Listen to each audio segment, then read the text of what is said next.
Assalamu alaikum guys. In this video I'll guide you about eGAT. In start I'll give you the basic information, and after giving basic information I'll share some tips and tricks with you people, and after that I'll share the most important aspect, that is how to manage time during the test, and in the end I'll let you know that which books you should use for your practice.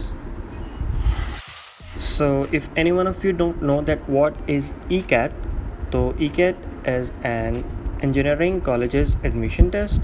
अगर आपको पंजाब के engineering colleges जिसमें basically आपकी UET होती है, अगर आपने उसमें एडमिशन लेना है तो आपको ईकेट देना होता है। If we talk about important dates, तो लास्ट ईयर 10 जून से 2 जुलाई तक ईकेट की रजिस्ट्रेशन हुई थी, और ईकेट जो है वो 14 जुलाई को कंडक्ट हुआ था। But this year due to pandemic अभी तक जो है ईकेट डिले हुआ है, और विद इन अ मंथ और मैक्सिमम 2 ईकेट जो है वो कंडक्ट हो जाएगा। Here comes the pattern. Mathematics के लिए आपके पास 30 एमसीक्यूज होते हैं, केमिस्ट्री 30, फिज़िक्स अगेन 30, और इंग्लिश के लिए आपके 10 एमसीक्यूज होते हैं। अगर आपका एक एमसीक्यू ठीक होता है तो आपको 4 मार्क्स मिलते हैं, और अगर आपका एक एमसीक्यू गलत होता है तो आपका 1 मार्क जो है वो डिडक्ट हो जाता है, और टोटल मार्क्स आपके 400 होते हैं। यहाँ पे स्टूडेंट्स की कुछ एक कन्फ्यूजन होती है कि एक एमसीक्यू गलत होने से -5 होता है, तो एक्चुअली -5 नहीं होता है। वो होता ये कि अगर आप एक एमसीक्यू गलत करते हैं तो 4 मार्क्स आप अपने वैसे ही लूज़ कर देते हैं, और 1 मार्क क्योंकि माइनस भी होता है तो वो टोटल -5 इस तरह से होता है।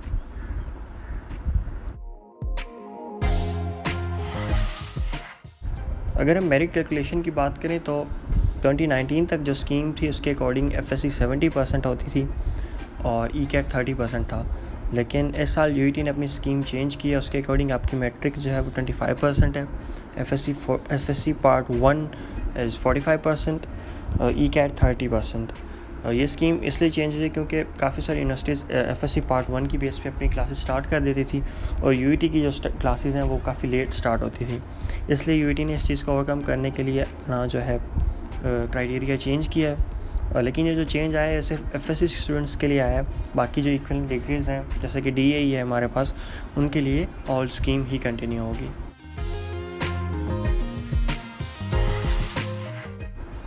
These are some tips and tricks, जिसमें सबसे पहले ये कि आप अपने घर में कोई ऐसी जगह ढूंढें जहाँ पर ज़्यादा डिस्टर्बेंस ना हो, आप इजीली पढ़ सकें, और अपना जो बुक्स हैं और जो बाकी हेल्पिंग मटेरियल्स हैं आप वहाँ पे अपने साथ रखें, और एक टाइम टेबल बनाएं। सबसे पहले कोशिश करें कि 3-3 घंटे के दिन में 3 स्लॉट्स कम से कम आप रखें पढ़ने के लिए, क्योंकि एक स्टार्ट लेना बहुत ज़्यादा ज़रूरी है। उसके अलावा अगर आप कोई एकेडमी ज्वाइन करते हैं तो कोशिश करें अपने शहर में ही ढूंढें, क्योंकि अगर आउट ऑफ सिटी जाते हैं तो कुछ दिन आपको सिर्फ सेटल होने में लग जाते हैं। इसके साथ साथ टेक्स्ट बुक्स रीड करना बहुत ज़्यादा ज़रूरी है, क्योंकि अगर आप कोई भी हेल्पिंग मटेरियल यूज़ कर रहे हैं या प्रैक्टिस बुक्स यूज़ कर रहे हैं, आपने टेक्स्ट बुक्स नहीं पढ़ी तो आपके लिए वो ज़्यादा फ़ायदेमंद नहीं होगा।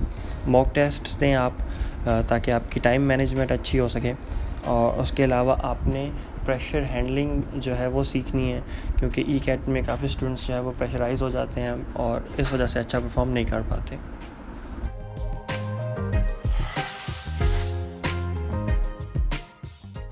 Now this is the most important part of the video कि आपने ड्यूरिंग टेस्ट टाइम को कैसे मैनेज करना है। एक्चुअली आपके पास 100 मिनट्स होते हैं 100 एमसीक्यूज़ के लिए, और अगर आप आउट ऑफ 100 60 to 65 एमसीक्यूज़ ठीक कर लेते हैं तो आपकी एक अच्छी पोजीशन बन जाती है और आप यूईटी में एडमिशन ले सकते हैं।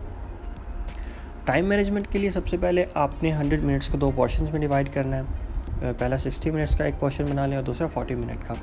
60 मिनट्स के पोर्शन में आप अपना फर्स्ट राउंड करेंगे, और उस फर्स्ट राउंड में आप वो एमसीक्यूज़ करेंगे जो आपको अच्छे से आते होंगे, क्योंकि ईकेट में 30 to 35 एमसीक्यूज़ काफ़ी आसान होते हैं। अगर आपने अच्छे से बुक्स पढ़ी तो आप वो कर लेते हैं।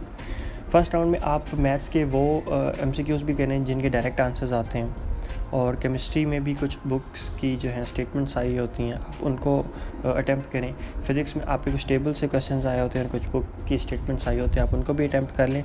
और इंग्लिश का जो कम्प्रीहेंशन पैराग्राफ है वो भी आप इन्हीं 60 मिनट्स में ही पढ़ लें, और जो इंग्लिश के आप अटैम्प्ट कर सकते हैं वो भी कर लें।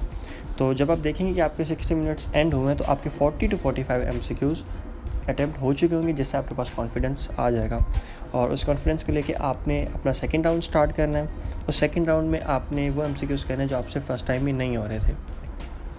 कुछ सॉल्व होने वाले MCQs होंगे, इसी तरह फिज़िक्स के कुछ न्यूमेरिकल्स होंगे। जब आप अपना सेकंड राउंड एंड करेंगे तो आपको आइडिया होगा कि आप अपने 60 to 65 MCQs ठीक कर चुके हैं। इसके साथ साथ UET ने इस बार अनाउंस किया था कि टेस्ट जो है वो कंप्यूटर बेस्ड होगा, वर्चुअल यूनिवर्सिटी की कोऑपरेशन से ऑनलाइन टेस्ट होने हैं।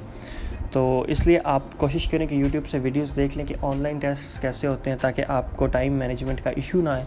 इसके अलावा अगर ये अनाउंस हो जाए कि ऑनलाइन टेस्ट नहीं होगा या कंप्यूटर बेस्ड नहीं होगा, तो आप बबल शीट्स जो है वो फिल करने की काफ़ी प्रैक्टिस करेंगे, क्योंकि अगर आप बबल शीट्स फिल करने में ज़्यादा टाइम लगाएंगे तब भी आपसे टाइम मैनेज नहीं हो पाएगा। अगर आप सेकेंड राउंड की टाइम डिवीजन की बात करें तो आपने अपने 15 मिनट्स मैथमेटिक्स को देने हैं, 10 मिनट्स फिज़िक्स और केमिस्ट्री को, और 5 मिनट्स आपने अपने इंग्लिश को देने हैं। बहुत सारे स्टूडेंट्स का क्वेश्चन होता है कि हम प्रैक्टिस बुक्स कौन सी यूज़ करें। तो जिन स्टूडेंट्स ने ECAT में अच्छा परफॉर्म किया उन्होंने आपके लिए किप्स की बुक्स सजेस्ट की हैं। इसके साथ साथ आप स्टेप की बुक्स भी यूज़ कर सकते हैं। That's all from our side. अगर आपको वीडियो पसंद है तो काइंडली लाइक करें और अपना फ़ीडबैक ज़रूर दें। इसके साथ साथ अगर आपको सब्जेक्ट वाइज गाइडेंस चाहिए तो आप हमारी NET की प्रिपरेशन की वीडियो देखें। उसमें हमने सब्जेक्ट वाइज बताया हुआ कि आपने किस तरह से किस सब्जेक्ट को तैयार करना है, और उनके इंपॉर्टेंट चैप्टर्स भी बताए हैं NT टेस्ट के लिए। और अगर आपके कुछ क्वेश्चंस हैं तो आप कमेंट सेक्शन में विदाउट एनी हेजिटेशन पूछ सकते हैं।